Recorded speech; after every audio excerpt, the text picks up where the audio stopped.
Welcome back to my channel. My name is Kaylin. This is Full Purpose in Heart, and spring has sprung.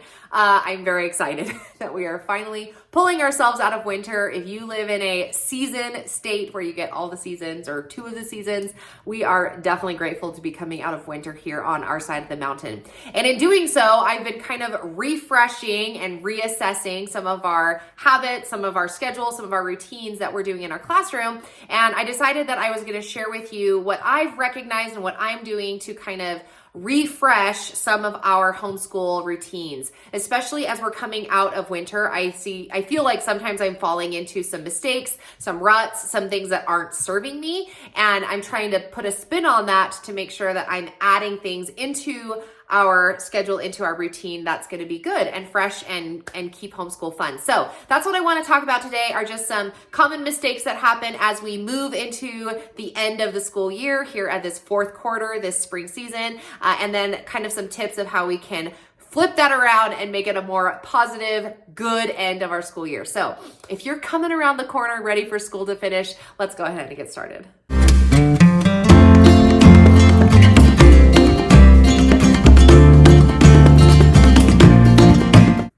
All right, as I mentioned, I live in the Mountain West. I live in the great state of Utah, right up against the mountains.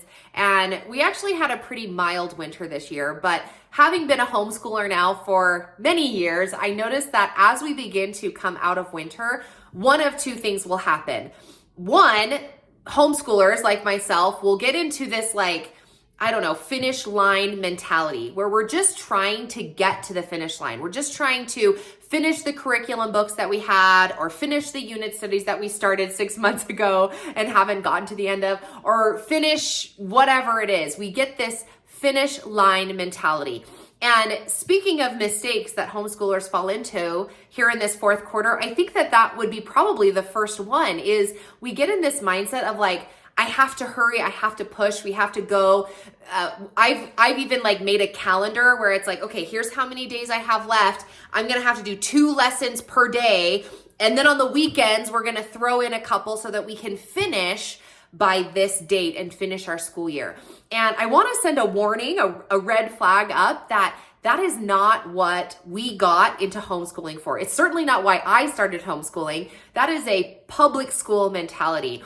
And so I would encourage you to try and flip that a little bit and tell yourself, okay, this isn't a finish line idea. This is more of just more homeschooling. We're just continuing on with better weather. So mistake number one, we're just jumping right into it. Mistake number one is this overfilling of your calendar, this finish line mentality of trying to get everything in. And sometimes that mentality can cause the second mistake that people are making as we come into this end of the school year is we are neglecting the learning styles of our kids.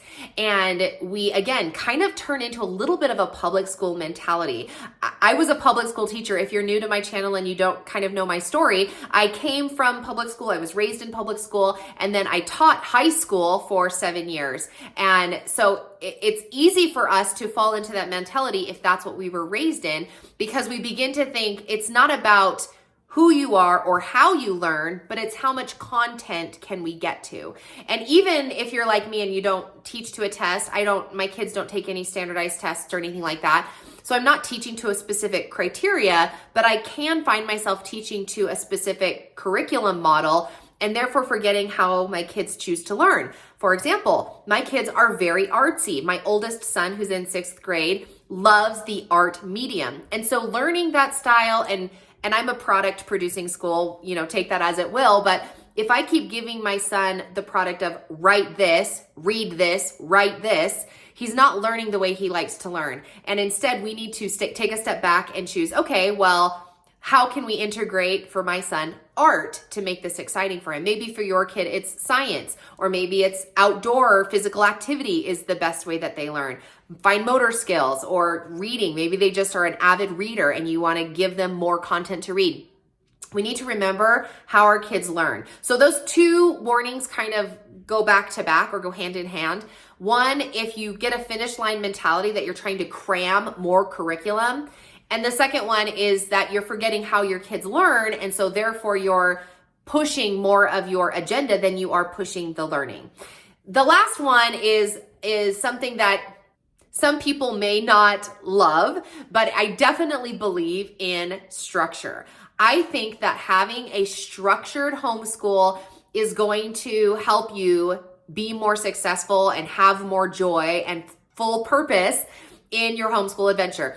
And unfortunately for me, those winter months drag on and on, that I find the structure to my school tends to get a little wobbly, and we do less school, or I'm just doing like the bare minimums, which can sometimes turn into not a minimum at all, right? Like I think, oh, well, let's just get our math lesson in, when in reality, we could skip math and do something better, more fulfilling, more well-rounded, right? As opposed to just sitting on the computer doing your math lesson. So those are my 3 warnings as we step into spring that I find myself falling into in conversations I have with other homeschoolers. It tends to be a trend that we want to watch out as we begin to refresh our systems and our routines in our homeschool. Now that the sun is coming up and the weather is getting better, let's turn the tables a little bit and refresh our system. So I have 3 tips of what you can do that I'm doing as well as we refresh our systems for homeschool. So the first tip is spring cleaning. Are you spring cleaning your classroom?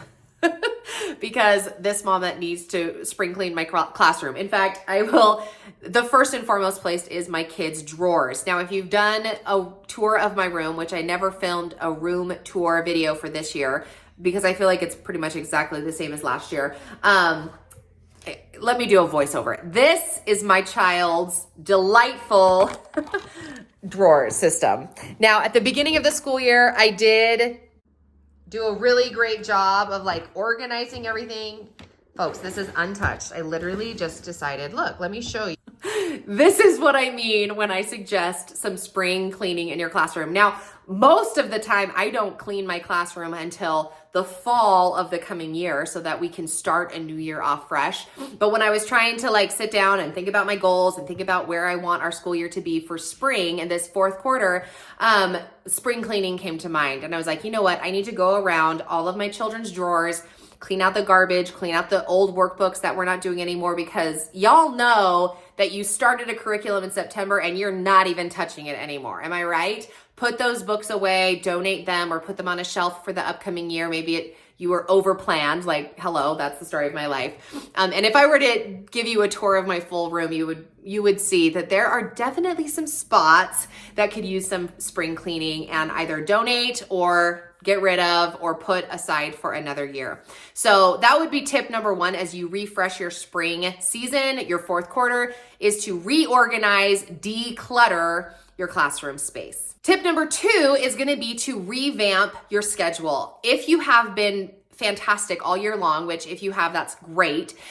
Maybe it's time to, maybe you're like me, honestly, where things get a little bit stale, and even if you've stuck to the schedule you started in September, you just want to like breathe some fresh air. Kind of like in the winter, our house gets like, it's all cooped up. You never open the windows. We all breathe the same air. Let's open the windows and breathe in some fresh air, so to speak, into our classroom. So what does that look like for me? I decided, if you follow me on Instagram, you saw it there first. I have decided to start doing morning slides. I throw them up on my TV, which is this little black corner you see in your screen. I throw those up as a mirror to my TV, from my computer up to my TV, and it's just a morning spring slide. It can be something as simple, if you have daily worksheets that your kids do, throw in a spring theme. When my kids were little, I always purchased daily, they did a daily learning notebook, and a part of that, there was just a 1-page activity sheet that kind of hit a bunch of different subjects, and I always made sure it was themed to the season. It just kind of breathes a little bit more fresh air. So just pull out of the snow and the snowflakes and the snowmen and the elves and whatever season you've been doing, and kind of refresh it. There's people that I follow on social media who take down all of their decorations and put up new decorations for a new unit study that they're doing. Again, whatever suits your fancy. That's a little bit much for what I do, but I did throw up those new slides and it has been fantastic.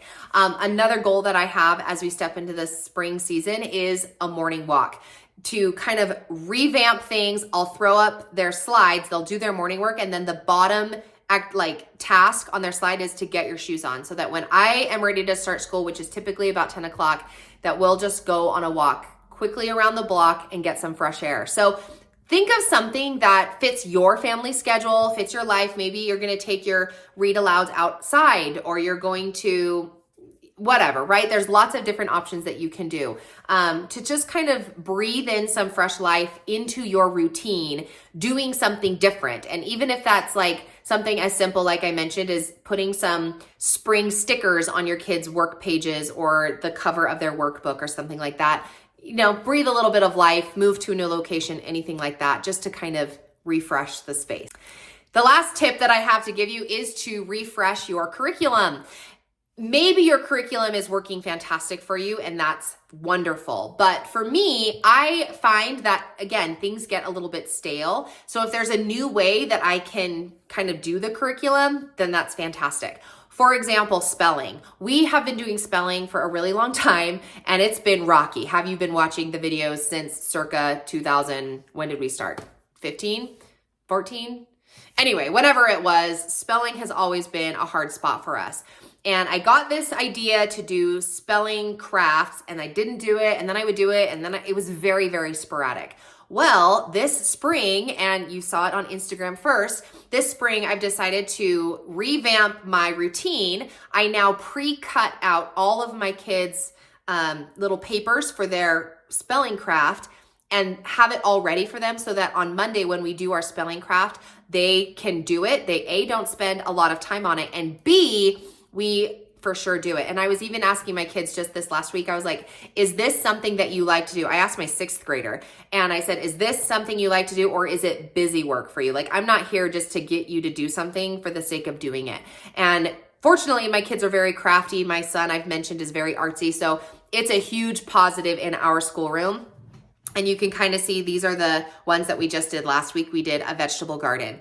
And pro tip, get your kids involved in this revamping of both your routines and your curriculum. What would you like to do? So for this, I asked my kids, okay, it's the month of March. What are some things that you want to do your spelling craft around? And it was like, oh, well, we have leprechauns. And so that was the first week. And then we did this one. Oh, and flowers. We made like a flower garden. So I pulled up on Pinterest, like, hey, here's some ideas, and we kind of brainstormed together about that. My other thing that we kind of revamped was how we approached reading with my middle child, her whole English curriculum. Oh, and my son. We revamped their whole English curriculum just in the last couple of weeks when we started poetry. I completely dropped the very expensive boxed curriculum from a big publishing company. We totally dropped that, and we picked up poetry instead, which was like not even a fraction of the price. I think I paid